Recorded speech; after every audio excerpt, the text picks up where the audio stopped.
I'm Sherry Augustine Flake, the stress therapist. I'm here to check in on your New Year's resolutions. If you know me, then you know that I'm not the biggest fan of New Year's resolutions, at least how they've been traditionally thought of. And I'm going to tell you why. I don't like New Year's resolutions because they typically start at the goal. On January 1st, I'm going to miraculously lose weight. I'm going to miraculously start eating healthy. I'm going to miraculously start running 3 times a week. Well, your brain doesn't really work like that. I mean, just because you could run 2 miles in one day doesn't mean that your brain will allow you to all of a sudden do it 3 times a week.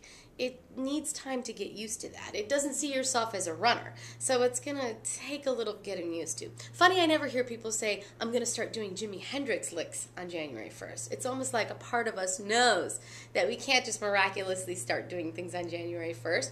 I mean, you need some practice, That's the goal. So you want to have somewhere to go. You have to start little by little. That's how your brain works. It's kind of like, I've mentioned before, you can't go out and just eat all your meals for 1 year in one sitting, as nice as that would be to, knock it all out. That's not how your brain works. It needs things little by little, and it needs to get used to things little by little. So you want to start, little by little and have a goal and not have your goal be the day that you started. It just doesn't make any sense to me. So that's the first reason I don't like it. The second reason I don't like it is because it frankly lacks contemplation and preparation. You don't have an opportunity to, think about quitting smoking or, getting your house smoke-free or washing out all of your ashtrays or anything like that. In fact, if you meet somebody who is going to quit smoking on January 1st or lose weight or eat healthy or whatever yours may be, they typically don't want to talk about it at all. They'll say, oh, I'm going to quit smoking on January 1st, but I don't even want to talk about it right now, or right now I'm going to smoke as much as I can.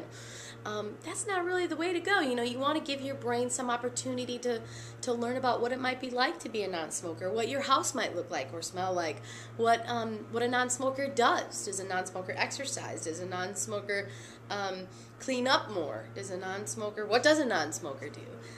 So you'd have to give your mind some time to get used to it.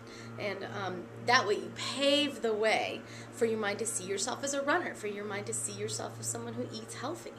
And the last reason I don't like it is because of the previous reasons I mentioned. I don't like New Year's resolutions. They tend to end in failure, and if you have a few of those and you start thinking about yourself as someone who can't stick to a plan or someone who can't follow through with a new change, you start thinking some negative things about yourself. You start feeling badly because what you think about, you start to feel about, and those things just aren't true. It's just a poor way to make a new change. It's not that you can't do it. It's not that you're a bad person.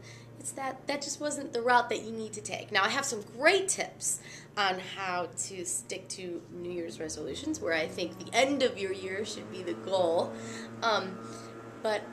And you can get those in my newsletter, and you can certainly keep in touch with me because I'll be coming back with a couple of those. Certainly want to be visualizing it, thinking about it, contemplating it like I mentioned.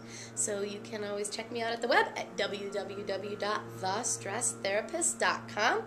This is Sherry Augustine Flake wishing you a happy, healthy, productive, stress-free, wonderful new year.